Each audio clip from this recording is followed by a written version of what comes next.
Hello guys, आज के इस वीडियो में हम आपको बताने जा रहे हैं क्लास 12th के हेलो एल्केन्स और हेलो एरीन्स जो चैप्टर है उसके महत्वपूर्ण प्रश्न। तो आइए बिना विलंब किए हम वन बाय वन उन सभी प्रश्नों को दिखा देते हैं। लेकिन इससे पहले मैं आपको बता दूं कि ये यूनिट जो है इससे 5 अंक का एक प्रश्न पूछा जाएगा। 5 अंक का मात्र एक ही प्रश्न पूछा जाएगा, इसलिए आप जब इसकी तैयारी कर रहे हो तो 5 अंक की दृष्टि से आपको तैयारी करना है। चलिए, तो यहाँ पर हम आपको दिखा देते हैं। यहाँ पर आपसे पूछे जा सकते हैं 5 अंक में 2 या 3 जो नाम से जाने जाने वाली अभिक्रियाएं, जैसे कि आपसे पूछ सकते हैं कि ऊर्जा अभिक्रिया, जैसा कि स्क्रीन पर आप देख पा रहे हैं ऊर्जा अभिक्रिया, और एक दूसरी अभिक्रिया ये है। एक तो आपसे पूछ सकते हैं ऊर्जा अभिक्रिया और दूसरा पूछ सकते हैं हुंस-डीकर अभिक्रिया। और भी अभिक्रियाएं हैं जो हम आपको इसमें बता दे रहे हैं। तो चलिए पहले हम बता देते हैं आपको ऊर्जा अभिक्रिया। तो जैसा कि आप देख पा रहे हैं स्क्रीन पर, बेसिकली आप इस इक्वेशन को ध्यान रखेंगे तो आप सब कुछ बोल पाएंगे कि हमें करना क्या है। देखिए, एल्किल हैलाइड है, ये एल्किल हैलाइड के दो अणु, ये दोनों अणु उन्हें सोडियम धातु के साथ अभिकृत किया जाता है। तो होता यूँ है कि जो एल्किल हैलाइड के जो दो अणु हैं ये आपस में, इनमें से ये 2NX बाहर निकल जाता है और ये R और R आपस में कनेक्ट हो जाते हैं और शुष्क ईथर की उपस्थिति में अभिक्रिया होती है। तो हम लिख सकते हैं, जब एल्किल हैलाइड को शुष्क ईथर की उपस्थिति में सोडियम धातु के साथ अभिकृत किया जाता है तो एल्केन बनते हैं। इस अभिक्रिया को ऊर्जा अभिक्रिया कहते हैं।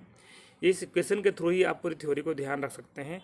आपको थ्योरी को ध्यान रखने की जरूरत नहीं है, पहले बेहतर तरीके से आप इक्वेशन को ध्यान रखें। इसी के बाद इसी अभिक्रिया में हमने R के स्थान पर CH3 रख दिया है। यहाँ देख रहे हैं आप R के स्थान पर CH3 और X के स्थान पर Br रखा है, तो आप देख पा रहे हैं 2NaBr निकल जाता है और CH3 मीन्स एथेन बन जाता है। आइए अगली अभिक्रिया देख लेते हैं।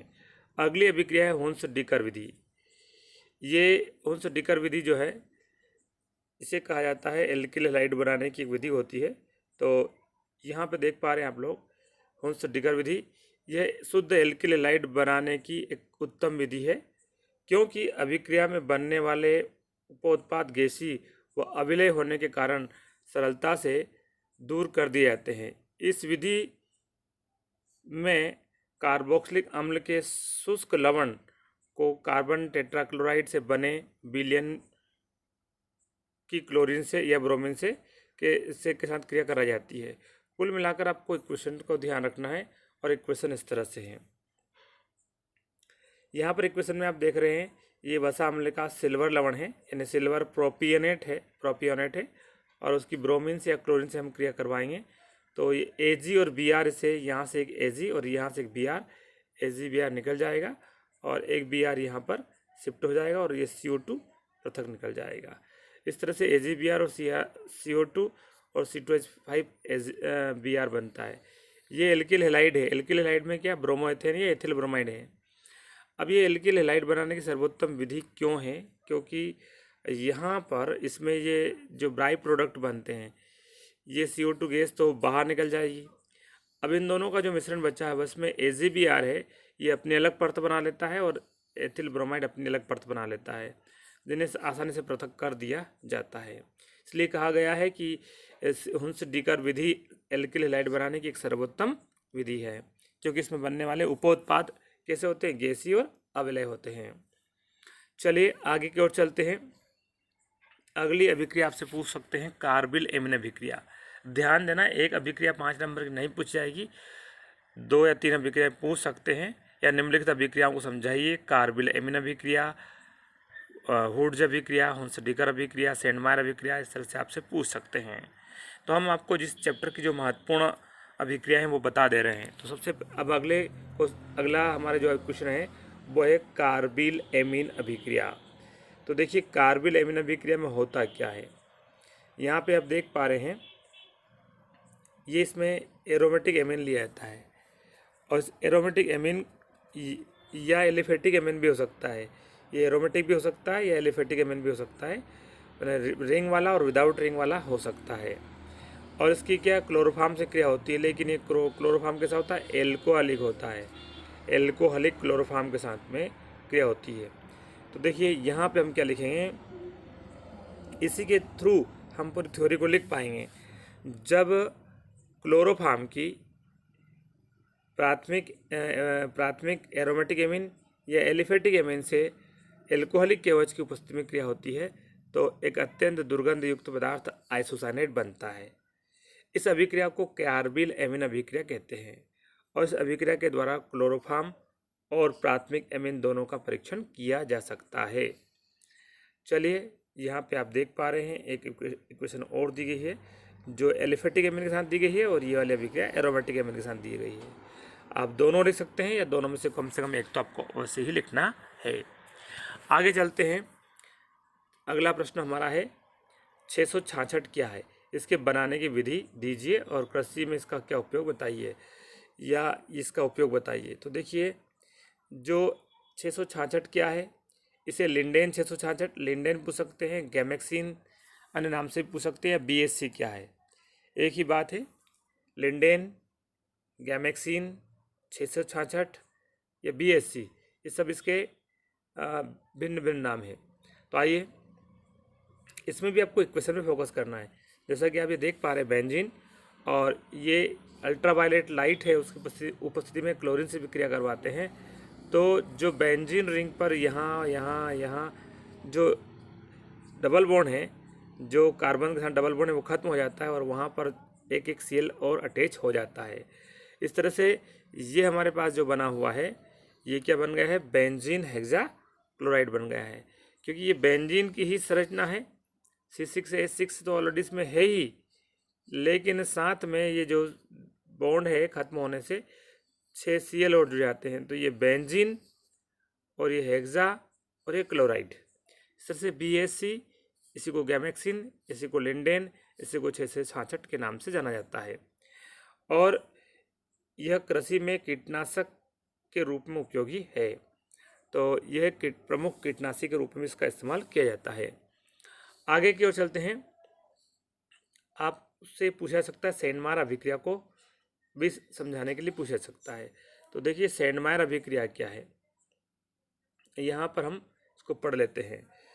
आपको बेसिकली ऑर्गेनिक केमिस्ट्री में केमिकल इक्वेशन को विशेषकर फोकस करना है। बहुत बार केमिकल इक्वेशन ही पूछी जाती है। जैसा कि आप यहाँ देख पा रहे हैं, ये क्या है, एमीन है और ये HNO2 plus HNO2 oblique HCl, या इसको NaNO2 प्लस HCl लिखेंगे, इसी से HNO2 जनरेट होता है। तो हम लिखेंगे कि जब एनिलीन को नाइट्रस अम्ल के साथ अभिक्रियत किया जाता है तो डायजोनियम लवण बनता है जो CuCl अब्लिक HCl की उपस्थिति में क्या बनाता है, क्लोरोबेंजीन बनाता है। इस अभिक्रिया को सेंडमायर अभिक्रिया कहते हैं।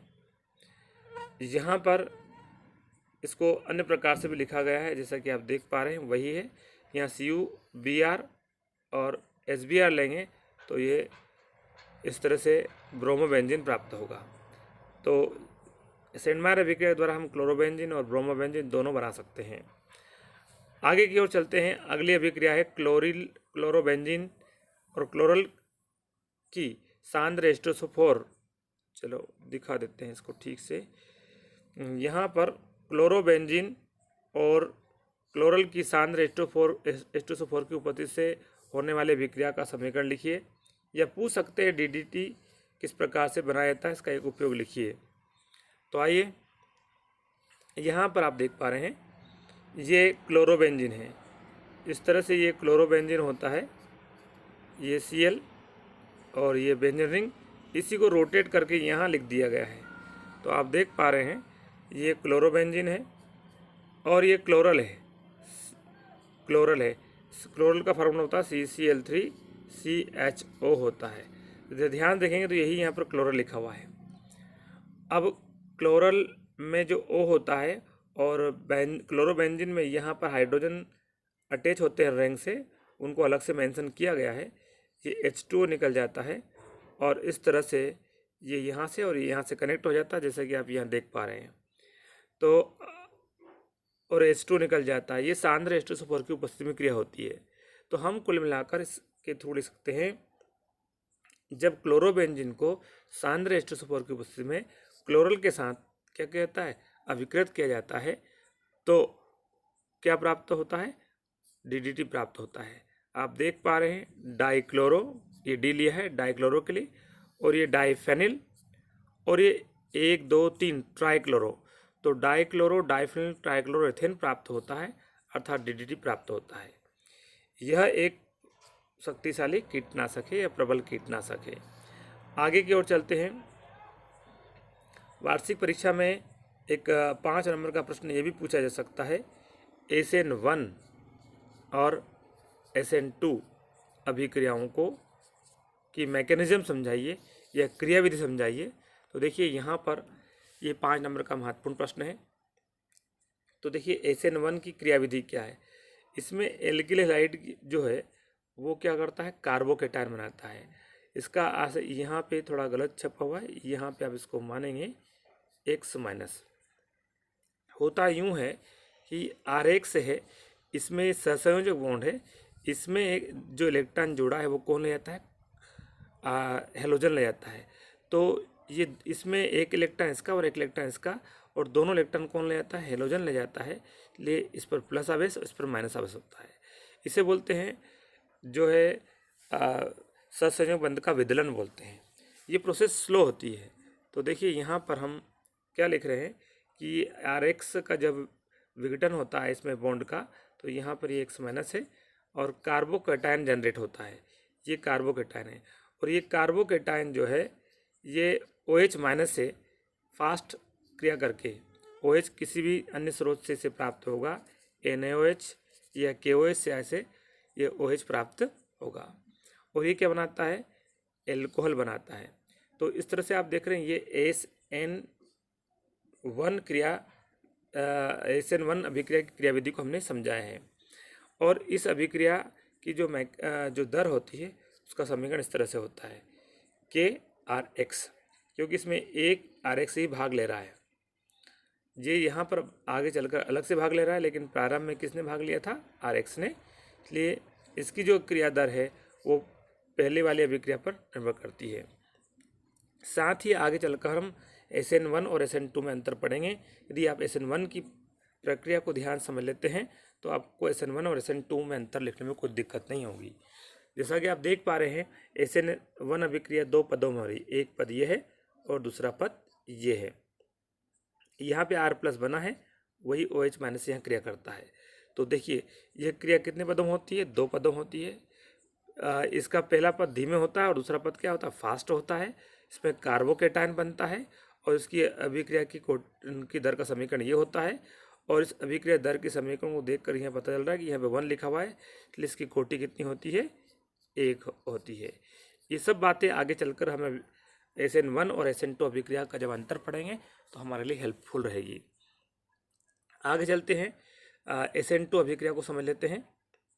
हाँ, एक बात और समझ लीजिए, SN1 अभिक्रिया जो है तृतीयक, द्वितीयक और प्राथमिक एल्किल हैलाइड का ये मतलब 3 डिग्री, 2 डिग्री और 1 डिग्री कार्बन वाले यौगिक में इस तरह से इसकी क्रियाशीलता का क्रम होता है। सबसे फास्ट किस होती है, 3 डिग्री में, फिर 2 डिग्री, फिर 1 डिग्री में। उसके बाद चलिए SN2 अभिक्रिया। तो SN2 अभिक्रिया जो होती है एक ही पद में संक्रमण अवस्था निर्माण के द्वारा होती है। यहाँ पर हम समझ लेते हैं ये एल्किल हैलाइड है और ये OH किसी स्रोत से इसे प्राप्त होता है। तो ये प्रक्रिया स्लो होती है और ये RX तो अपनी जगह है ही, जैसे कि आप यहाँ देख पा रहे हैं, लेकिन धीरे धीरे ये इधर OH जुड़ता है और उसी समय X धीरे धीरे से हटता है। तो कुल मिलाकर ये कौन सी अवस्था है, संक्रमण अवस्था है, जिसमें X के R और X के बीच का बंध टूटता है और R और OH के बीच का बंध स्थापित होता है। तो इस तरह से यहाँ पर ये अभिक्रिया होती है, इसमें ROH बनता है और इसे बोलते हैं SN2 अभिक्रिया। इसे SN2 अभिक्रिया, इसका नाम है द्विअणुक अभिक्रिया। ये भी ध्यान रखना, ये द्विअणुक अभिक्रिया है और इससे पहले वाली एक अणुक अभिक्रिया है। तो इसमें एक अंतर ये भी आ सकता है, इसे एक अणुक अभिक्रिया कहते हैं, इसे द्विअणुक अभिक्रिया कहते हैं। आगे चलिए, यहाँ पर इसमें क्रियाशीलता का क्रम जो होता है सबसे स्लो होती है CH3X में, फिर प्राथमिक, फिर द्वितीयक और फिर तृतीयक में। अब मैं आपको इन दोनों में SN1 और SN2 अभिक्रिया में अंतर बता दूं। इन दोनों को अभिक्रियाओं की क्रियाविधि देखकर ही हम दोनों अभिक्रियाओं में SN1 और SN2 में 5 अंतर ले सकते हैं और 5 अंक का वो प्रश्न आ सकता है। तो देखिए 5 अंतर कौन कौन से हैं। पहला तो यहाँ नाम से क्लियर है, एक अणुक और द्विअणुक। तो ये अभिक्रिया एक अणुक होती है और ये द्विअणुक होती है। इसमें SN1 का मतलब होता है एस का मतलब सब्स्टिट्यूशन, एन का मतलब न्यूक्लियोफिलिक और 1 का मतलब मोनो मोनो मोनो यूनिमोलर एक अणुक यूनिमोलर अभिक्रिया होती है। और तो देखिए यहाँ पर हम लिख देंगे, सीधे लिख देंगे, ये एक अणुक प्रतिस्थापन अभिक्रिया है, ये द्विअणुक प्रतिस्थापन अभिक्रिया है। पहला अंतर हो गया। यह क्रिया 2 पदों में होती है, यह क्रिया एक पद में होती है। इसमें कोई संक्रमण अवस्था नहीं होती है, संक्रमण अवस्था नहीं होती है और इसमें संक्रमण अवस्था होती है। और इसके बाद में इस अभिक्रिया की दर का समीकरण ये रहता है, इसकी अभिक्रिया का दर समीकरण ये रहता है। इसको हम लिख देते हैं यहाँ पर। इसमें ये जैसा कि अभिक्रिया दर है, मैं यहाँ लिख दे रहा हूँ दर इसके लिए, इसके आधार पर। तो ये दर क्या हो जाएगा, OH इसमें लिखेंगे हम और साथ में लिखेंगे RX। तो इस तरह से इसमें एक ये और एक ये, तो ये कितनी कोटि हो जाएगी, 2 कोटि हो जाएगी। तो ये है, यह एक कोटि की अभिक्रिया होती है और ये द्विकोटि की अभिक्रिया होती है। इसमें ऑर्डर ये रहता है और इसका ऑर्डर ये रहता है, क्रियाशीलता क्रम ये रहता है। इसके बाद आगे चलते हैं। ये अंतर हमने आपको बता दिया है, आप इसे पढ़ लेंगे, समझ लेंगे। उसके बाद अगला आ सकता है राइमर टीमेन अभिक्रिया। राइमर टीमेन अभिक्रिया है, इसमें क्या लिखा है, जैसे आप थ्योरी को देखेंगे तो आपको थ्योरी आसानी समझ में आ जाएगी। फिलहाल मैं यहाँ पर हमें मेन रूप से क्या समझना है, आपको समझना है रासायनिक अभिक्रिया को। इसमें क्या होता है, ये फिनॉल है और इसकी क्लोरोफॉर्म के साथ क्रिया होती है और NOH के साथ या KOH के साथ क्रिया होती है। तो जब क्या है, कास्टिक सोडा युक्त क्लोरोफॉर्म की फिनाल से क्रिया होती है। कास्टिक सोडा या सोडियम हाइड्रोक्साइड युक्त क्लोरोफॉर्म की फिनाल से क्रिया होती है तो सैलिसिलिक एल्डिहाइड बनता है। इस अभिक्रिया को राइमर टीमेन अभिक्रिया कहते हैं। इसमें ये भी लिख सकते हैं, इसमें आर्थो एवं पैरा हाइड्रोक्सी बेंजल्डिहाइड का मिश्रण प्राप्त होता है, ये भी इसे कह सकते हैं। लेकिन आप इस तरह से भी लिखेंगे तो कोई गलत नहीं है। इस अभिक्रिया को राइमर टीमेन अभिक्रिया कहते हैं। तो ये आपको ध्यान रखना, ये अभिक्रिया भी इस चैप्टर में महत्वपूर्ण है। इसके बाद में हम चलते हैं, यहाँ पर पूछा जाता है क्लोरोबेंजीन से संबंधित। ये पूरा प्रश्न इस तरह से है, क्लोरोबेंजीन से संबंधित कौन कौन सी अभिक्रियाएं आपको बता देते हैं। क्लोरोबेंजीन से संबंधित हेलोजनीकरण, नाइट्रीकरण, सल्फोनीकरण और एल्कलीकरण अभिक्रियाओं को समझाइए। तो देखिए ये क्लोरोबेंजीन है और इसकी क्या है, क्लोरीन से क्रिया होती है FeCl3 की उपस्थिति में। तो इसमें क्या आर्थो और पैरा प्रोडक्ट इसके बनते हैं, तो आर्थो एवं पैरा क्लोरोबेंजीन बनते हैं। इस अभिक्रिया को क्या कहते हैं, हेलोजनीकरण कहते हैं। इसमें पूछा गया है बार प्रश्न, ये 2015 में, केवल रासायनिक अभिक्रियाओं के समीकरण लिखिए। कौन सी रासायनिक अभिक्रियाओं के, क्लोरीनीकरण, हेलोजनीकरण, नाइट्रीकरण, सल्फोनीकरण और एल्कलीकरण। तो 1 बाय 1 इन अभिक्रियाओं को हम देख लेते हैं। अगला हमारा है नाइट्रीकरण। नाइट्रीकरण में क्या होता है, क्लोरोबेंजीन की ये नाइट्रिक अम्ल से क्रिया होती है सांद्र H2SO4 की उपस्थिति में। तो आर्थो नाइट्रोक्लोरोबेंजीन और पैरा नाइट्रोक्लोरोबेंजीन, ये Cl तो अपनी जगह है ही दोनों में, बस ये आर्थो स्थिति पर NO2 जुड़ जाएगा ये, और एक बार कहाँ जुड़ जाएगा, पैरा पर। तो आर्थो नाइट्रो क्लोरोबेंजीन और पैरा नाइट्रोक्लोरोबेंजीन का मिश्रण प्राप्त होता है ये नाइट्रीकरण में। इस तरह से सल्फोनीकरण में क्या होता है, आर्थोक्लोरो सल्फोनिक अम्ल और पैरा क्लोरो सल्फोनिक अम्ल, ये H2SO4 है, इसको इस तरह से लिखा जाता है। तो ये OH जो है, इधर वाला ये OH है, ये यहाँ के H से के साथ चला जाता है और H2 बना लेता है। तो एक बार SO3H यहाँ जुड़ जाता है और दूसरी बार SO3H यहाँ जुड़ जाता है और इसमें प्लस H2 आप चाहे तो लिख सकते हैं, नहीं लिखें तो कोई दिक्कत नहीं है। ये आर्थो क्लोरोसल्फोनिक अम्ल और पैरा क्लोरोसल्फोनिक अम्ल का मिश्रण प्राप्त होता है। इस तरह से अगला जो चैप्टर है, अगला जो हमारा टॉपिक है, इसमें एल्कलीकरण आ रहा है। आपको दिखा देते हैं, ये सल्फोनीकरण, उसके बाद में एल्कलीकरण। एल्कलीकरण में भी क्या होता है, ये स्थिति होती है, एक बार R यहाँ जुड़ जाता है और एक बार R इसमें पैरा पोजीशन भी जुड़ जाता है। इस तरह से ये प्रोडक्ट हमारा बनता है। तो इस तरह से आपने देखा कि ये जो चैप्टर है वो 5 अंक का है।